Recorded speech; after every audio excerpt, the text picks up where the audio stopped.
The theologian and former Episcopal priest Barbara Brown Taylor has written a lot of books about faith, including the faith of both Christians and non-Christians. She remembers that as a young girl, her mother, when the sun was going down, would call to her, "Come inside now, it's getting dark." Her mother, no matter what part of the country they lived, would always want her children inside as the daylight faded. Must have cost her a lot to call us, Taylor reflects, because having all the kids inside meant the quiet house would soon be filled with the noise of 3 small, loud girls. She loved us enough, Taylor said, to call us inside so that nothing bad would happen to us in the dark. I wonder if you're afraid of the dark. Not the darkness from the setting of the sun, when our imaginations can carry us away with the thoughts of what could harm us. I mean the darkness we confront within ourselves when we're all alone and still. There's a spirituality, Taylor calls it solar Christianity, which needs all the lights on to full brightness. It's a spirituality meant to be dazzling and intense. But, Taylor says, it often provides an artificial light whose only purpose is to keep the dark away. A darkness which isn't about monsters under the bed, fear of dementia, or not having enough resources. The real darkness the artificial solar light is meant to keep out is the fear of the absence of God. The book of Lamentations is about, to borrow Robert Brown Taylor's phrase, learning to walk in the dark. Lamentations is about the collapse of a physical, emotional, and spiritual way of life. And yet, that collapse and the darkness which descends upon the people of Israel is precisely what creates their community and gives them the fullness of identity. In disrupting their way of life, it exposes what was working and what wasn't working anymore. It ends up being the spark which takes those Israelites and allows them to become Jews. That is, before Lamentations, Israel were just a people of faith. During Lamentations, Israel begins to form and practice Judaism. The darkness descended in 587 BC, when Judah found themselves, after a 2-year siege, overrun by the Babylonians. The Babylonians destroyed the temple, the place of God on earth. They destroyed the king's palace. They deported most of the leaders and influential people off to captivity in Babylon. Lamentations is the voice who survived in what was left of Jerusalem, who now had to endure scarcity, insecurity, and foreign occupation. This wasn't supposed to happen to God's people. The God who rescued them from slavery, dwelt with them in the temple, called them into covenant, was gone. How could these things happen? Why didn't God do something? That's the sound of lament. All of their wealth, all of their power, all of their achievements were useless in the face of an earthly power they couldn't control. In the darkness, Israel and Judah discovered what they had forgotten in the setting of the sun, the life that they thought they would enjoy forever. They discovered what alienation, meaninglessness, and spiritual hunger meant.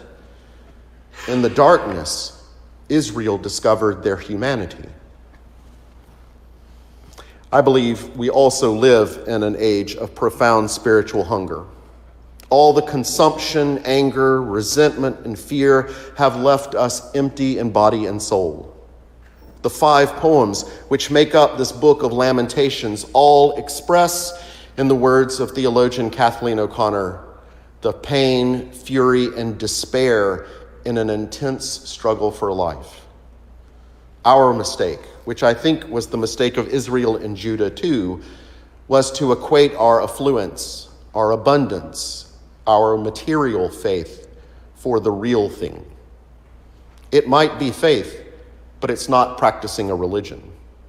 It might be bright, but it's artificial light used to keep the darkness away. I think we shouldn't be so quick to flee the darkness. It has a place, and if we're willing to trust it, we also can learn some important lessons. They're important lessons because that place of darkness, our sound of lament, is where our life and the lives of many look for understanding. If all we offer is a chance to escape into bright lights and emotional satisfaction of a never-ending day, then that's neither authentic nor allows us to hear the voice of a hurting, lonely humanity. That solar Christianity looks at the darkness and says, if you enter there, then there's something wrong with you. If you go there, it means you haven't gotten it right.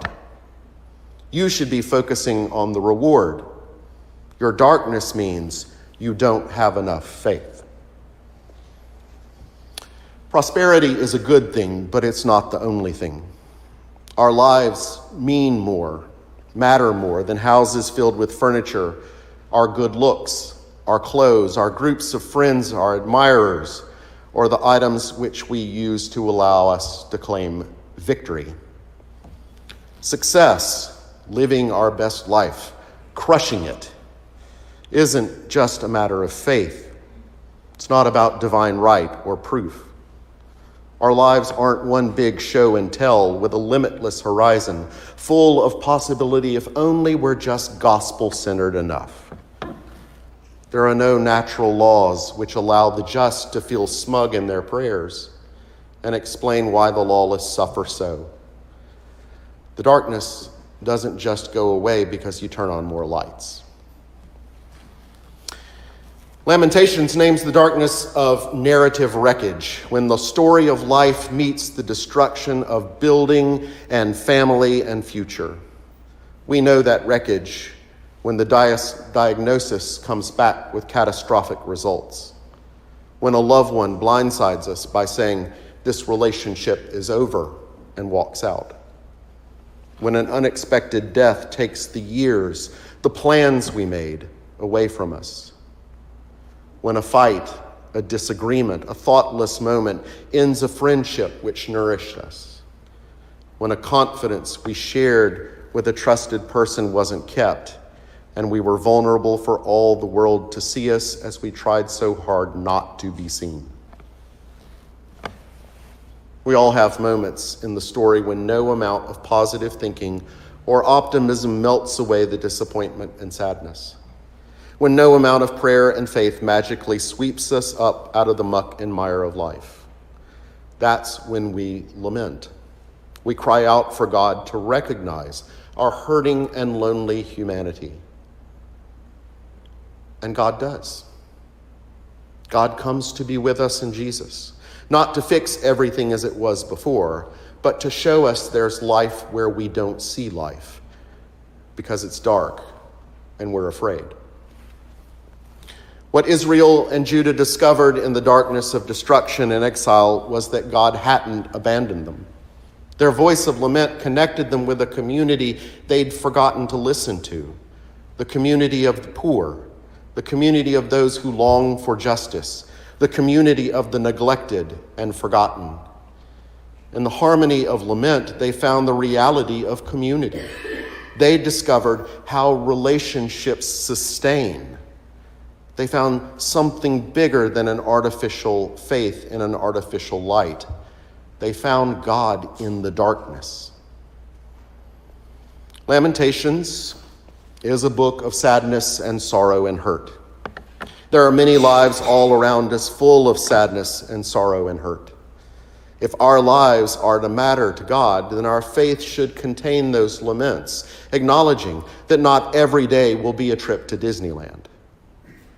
All the false lights and shiny, happy people can't reduce the hunger for substance, nor provide balm for wounds which need attention. Our lament doesn't cause sorrow, it names it. It reveals humanity and invites God into the messy places where God is needed the most.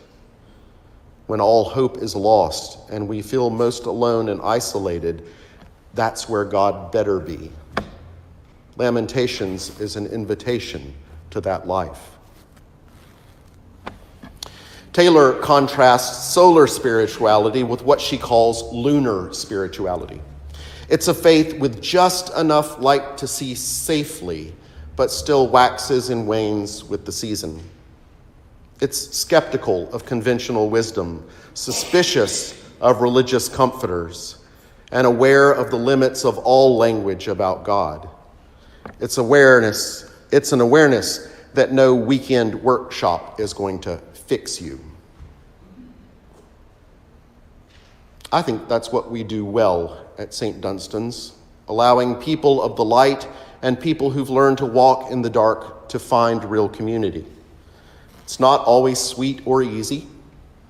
All it takes is letting the real you show, not shine. Here in the dark, we can best meet and find a presence with humanity whose lives are hanging by a thread and want to find Christ dwelling with them too. There's a time and a place for the light. We need light. We aren't meant to live in darkness, but we don't need to be afraid of the dark. You don't need big buildings with lots of programs and bright lights to demonstrate faith. You just need to be honest. Faith isn't a product we offer to a consumer, and we're not selling the promise of fulfillment and happiness. And faith isn't a private possession centered around you, where your story and the entire cosmos and purpose of God is distilled. Faith, as I often experience it, is the willingness to follow, serve, give, share, heal, and most importantly, listen. At times, that also means that faith is a relationship which is strong enough to cry out, brave enough to ask for help, and deep enough to know when justice isn't coming from human hands.